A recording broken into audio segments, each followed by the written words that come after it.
At 6:01 in the morning on Monday, September 15, 2008, Lehman Brothers Holdings filed for Chapter 11 bankruptcy. It was the fourth largest investment bank in the United States. It had 26,000 employees across the globe. It held $639 billion in assets. And for 3 days, the U.S. federal government had watched Lehman approach the edge and decided not to catch it.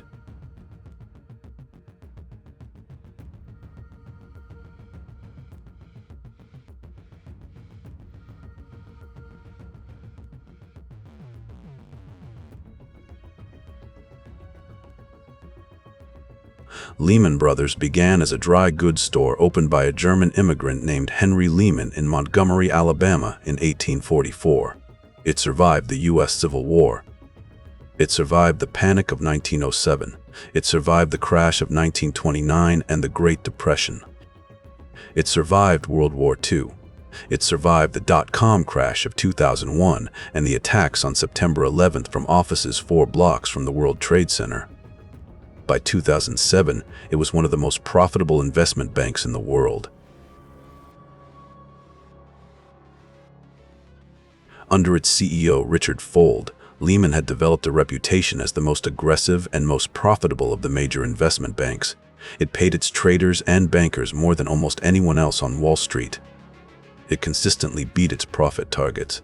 It had survived everything the world had thrown at it for a century and a half. In 2007, Fortune magazine listed it as one of the most admired companies in America. In March 2008, 6 months before Lehman's collapse, the U.S. investment bank Bear Stearns became unable to fund its operations and was rescued by the Federal Reserve. The government arranged an emergency sale to J.P. Morgan Chase at $2 per share, a company that had been worth $170 per share the year before. On Wall Street, this was understood as a warning. Firms with too much borrowed money and too many risky assets were vulnerable.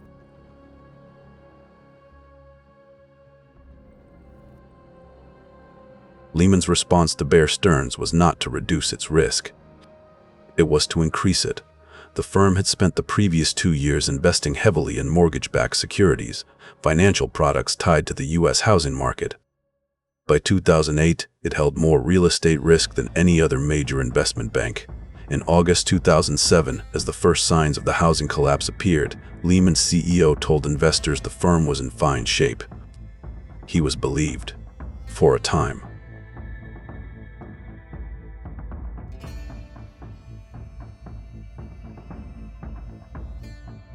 What made Lehman's position especially dangerous was not the risk itself, it was that almost nobody outside the firm could measure the risk.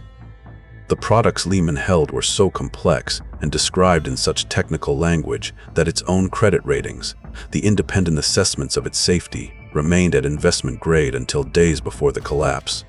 Lehman's stock had lost 75% of its value. Its rating said it was still safe. By 2007, Lehman had borrowed $31 for every dollar it actually owned.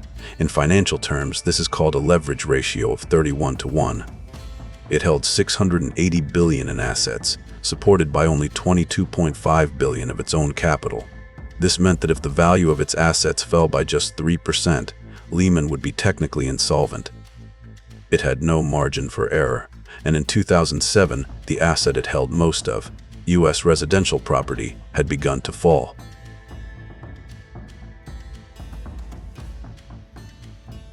The products Lehman held, mortgage-backed securities and collateralized debt obligations, had been invented to spread risk. Banks would issue mortgages to American homebuyers, bundle hundreds of those mortgages together into a single security and sell that security to investors. The idea was that by pooling the mortgages, the risk of any individual default was diluted. The credit rating agencies rated many of these bundles as AAA, the safest possible investment. The problem was that nobody had properly modeled what would happen if the entire U.S. housing market fell simultaneously.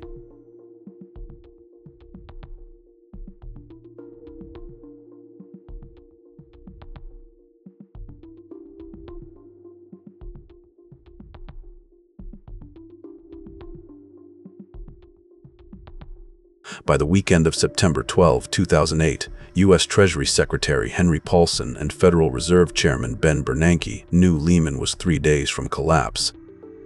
They contacted every major bank in America asking for a rescue deal. Barclays, the British bank, was interested, but British regulators refused to approve the deal without a government guarantee. Bank of America was also interested, but chose instead to buy Merrill Lynch, which was in similar trouble. Over 72 hours, every option disappeared.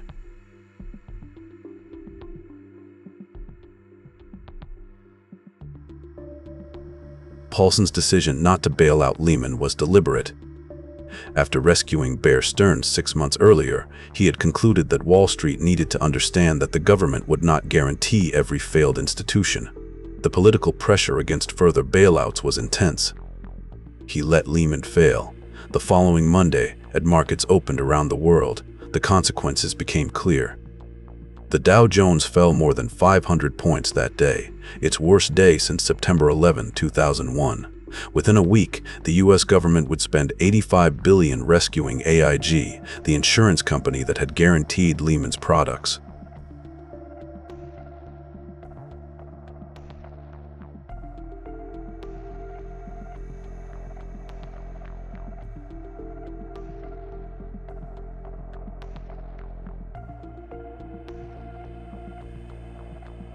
The collapse of Lehman Brothers triggered the worst global financial crisis since 1929.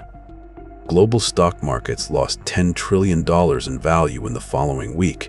Banks stopped lending to each other because nobody trusted the valuations behind the products they all held. Credit froze. Companies that relied on short-term borrowing to fund their operations found themselves unable to do so. General Motors and Chrysler went bankrupt the following year.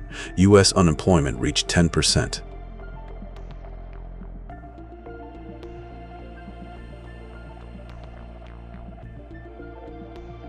Lehman Brothers did not fail because it took risks. Every investment bank takes risks. It failed because its risk was hidden inside products so complex that the people whose job was to assess that risk, the regulators, the rating agencies, the counterparties, could not see what was actually there. A leverage ratio of 31-1 is a statement of extraordinary confidence. It is also the statement of a firm that has no room for a single mistake. In 2008, the U.S. housing market provided the mistake. 1 week after Lehman collapsed, the U.S. government spent $85 billion rescuing AIG. 1 month later, it committed $700 billion to rescue the broader financial system. The total cost of the 2008 financial crisis to the U.S. government exceeded $2 trillion. The question that economists and historians have been arguing about ever since is whether Lehman's collapse caused the crisis or revealed it, and whether rescuing Lehman would have prevented the crash or simply delayed it.